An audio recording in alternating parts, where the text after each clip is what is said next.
Ο Πρίντεζη, υπάρχουν θύματα. Και εδώ ο Πρίντεζης ελπίζω μην έχει τραυματιστεί, έπεσε πολύ άσχημα.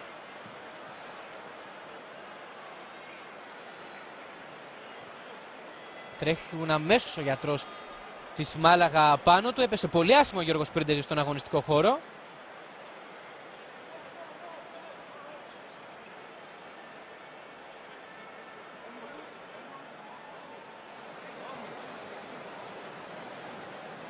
Δείχνει ζαλισμένος. Ξαναβλέπετε εδώ την φάση.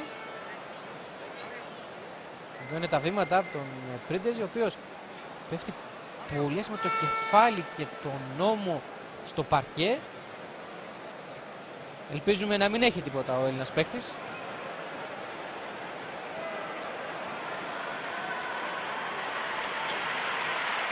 Έχουμε χειροκροτήματα, αυτό είναι καλό.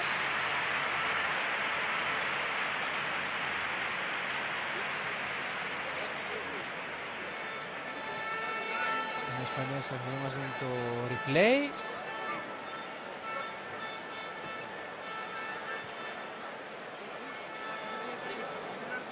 Είδαμε και το φορείο, κακή στιγμή. Πολύ άτυχη στιγμή για τον Γιώργο Πρίντεζη. Έχει έρθει και το φορείο.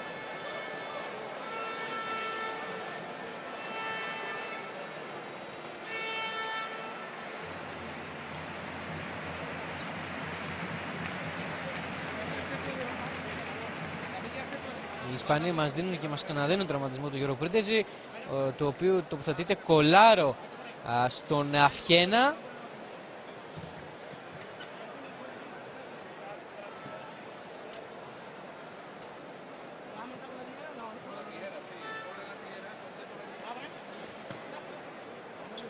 Έχει έρθει και το φορείο.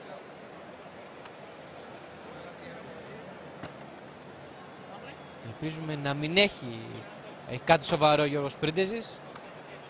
Εδώ οι φίλοι της Μάλαγα που ταξίδεψαν στη γειτονική Σεβίλη για να δούνε την ομάδα τους, η οποία όχι μόνο χάνει με 32-26, αλλά χάνει για το παιχνίδι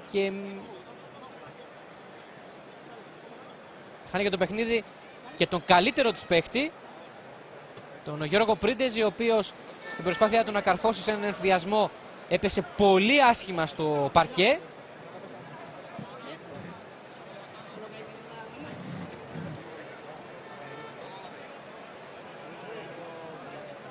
Και θα μεταφερθεί με το φορείο εκτός αγωνιστικού χώρου, λογικά στο νοσοκομείο της πόλης. Του έχει τοποθετηθεί κολάρο στον Αφιένα, καταχειροκροτείται από τους φιλάθλους.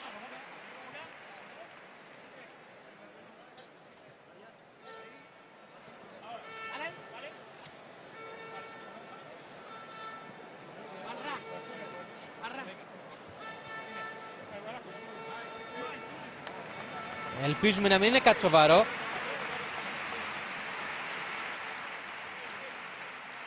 Ο Γιώργος Πρίντεζης που έχει τις αισθήσεις του, απλώς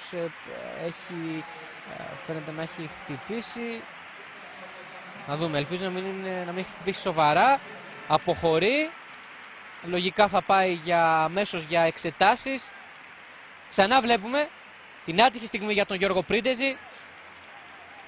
Το πόσο άσχημα έπεσε στο παρκέ.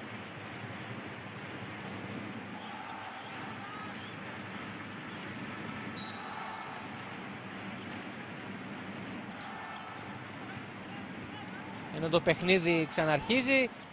Είναι σίγουρα η φάση που σημαδεύει μέχρι τώρα